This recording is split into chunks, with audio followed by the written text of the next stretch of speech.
வணக்கம் நேர்களே. இன்னைக்கு தக்காளி ரசத்துக்கு காம்பினேஷன் உருளைக்கிழங்கு வறுவல். நான் எப்படி செய்யறேன்னு அந்த மெத்தடுக்கு போமா செஞ்சு பார்ப்போம். வாங்க வீடியோக்குள்ள போவோம்.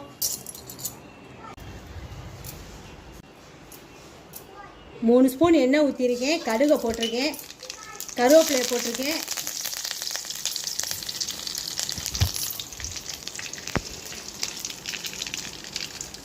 இடித்து வச்ச ஒரு 5-6 வெள்ளைப்பூடை இடித்து வச்ச பூடை போடுவோம்.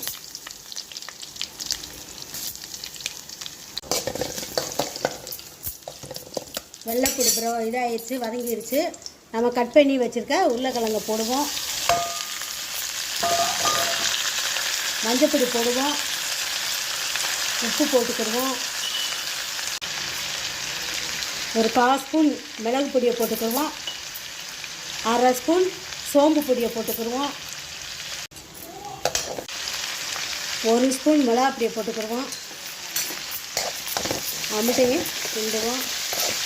தண்ணின்னு எதுவுமே தெளிக்காமல் மீடியமான தீயில் வச்சு பரட்டி எடுப்போம்.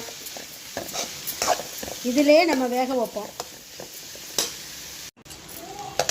நம்மளுடைய உருளைக்கிழங்கு வெந்துருச்சு, உருளைக்கிழங்கு ரெடி ஆயிடுச்சு. நேர்களே, உருளைக்கிழங்கு ரசம் சாத்துக்கு நம்மளுடைய உருளைக்கிழங்கு வறுவல் ரெடி ஆயிடுச்சு.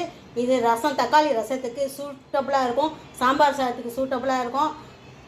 எல்லாருக்கும் உருளைக்கிழங்கு செய்ய தான் தெரியும், நான் இல்லைன்னு சொல்லலை. இருந்தாலும் நான் கொஞ்சம் ஸ்பெஷலாக சோம்பு வெள்ளைப்பூடெல்லாம் தட்டி போட்டு பெருங்காயத்தூள்லாம் போட்டு கொஞ்சம் செய்கிறோம் பார்த்தீங்களா, கொஞ்சம் அவ்வளோதான். ஒரு சின்ன வித்தியாசங்கள் தான். நேர்களை நீங்களும் செஞ்சு பாருங்கள். லைக் பண்ணுங்கள், சப்ஸ்கிரைப் பண்ணுங்கள், ஃப்ரெண்டுகளுக்கு ஷேர் பண்ணுங்கள். நன்றி, வணக்கம்.